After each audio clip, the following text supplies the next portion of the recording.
Well, Rami Khouri is a journalist and professor at the American University of Beirut, and he joins me now live from the Lebanese capital. Thanks for being with us on the programme. Lots to talk about concerning Iran right now.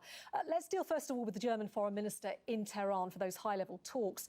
EU countries really struggling to find a way through this, aren't they? A way to keep that deal going without the United States, but not actually break the US sanctions.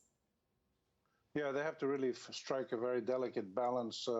They agree with the United States to a certain extent that Iran has to be monitored in terms of its nuclear production, and they're not fully in agreement with the U.S. on the accusations about Iran's foreign policies and meddling in the region. The French are a little bit closer to the U.S., the Germans are not. So they're trying to find a balance that allows them to keep doing business with Iran to a certain extent. Certainly humanitarian sales should be able to go through with a new payment system that has been set up by the Europeans.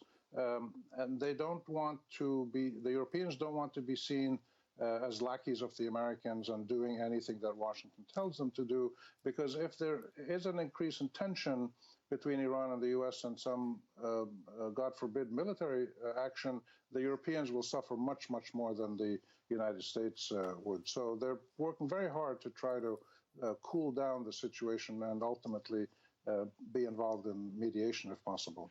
But now, of course, we've got the IAEA saying that Iran has accelerated its production of enriched uranium. It doesn't say how big that acceleration is. But to what extent does the IAEA coming out and saying that, to what extent does that help the US position and policy on Iran? I don't think it helps the US. I think what it does is show that if the US is going to try to strangle Iran economically, the Iranians are going to respond by taking symbolic actions. I mean, they can increase the enrichment level and the rate of enrichment. They're not producing nuclear bombs. They don't have enough fissile material to produce nuclear bombs, and they probably don't have the delivery mechanisms. And they say they don't want to make nuclear bombs anyway. That's why they reached the agreement with Obama in the first place.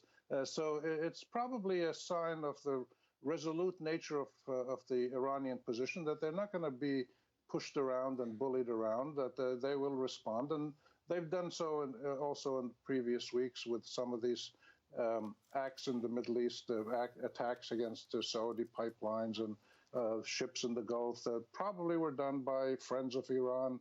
All of this is a war. There's a war going on, which the United States essentially started by breaking the agreement and putting on new sanctions.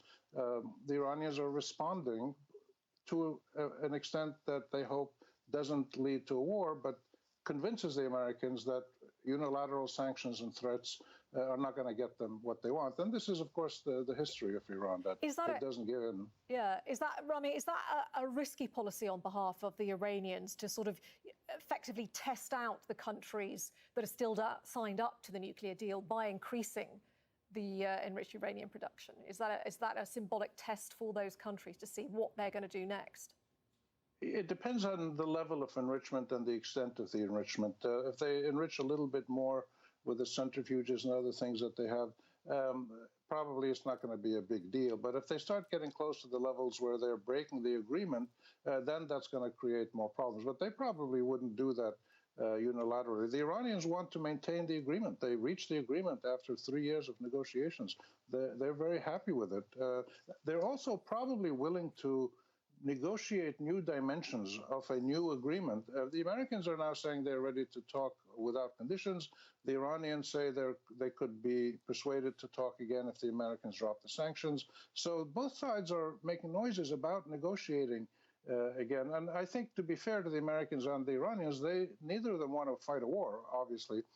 They would rather have an agreement. And the Iranians would probably make some concessions on some of the issues. For instance, the length of a new agreement. Instead of 10 years, it could be longer. They might even make some concessions on the distance of some of their missiles.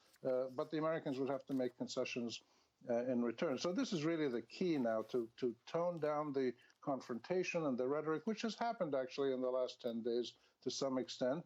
Both sides saying they want to talk under certain conditions. You've got, more mediators in the Middle East than you can count. The Japanese prime minister is coming, the German foreign minister is there, the Qatari foreign minister just said his country is trying to play a mediating role. The Iraqis are trying to do something. The Swiss have been involved. So there's just an overload of mediation because nobody will benefit from a military confrontation. Yeah, a sign of how serious the situation is. Rami Khouri, always good to get your perspective. Thanks for joining us there from Beirut. Thank you.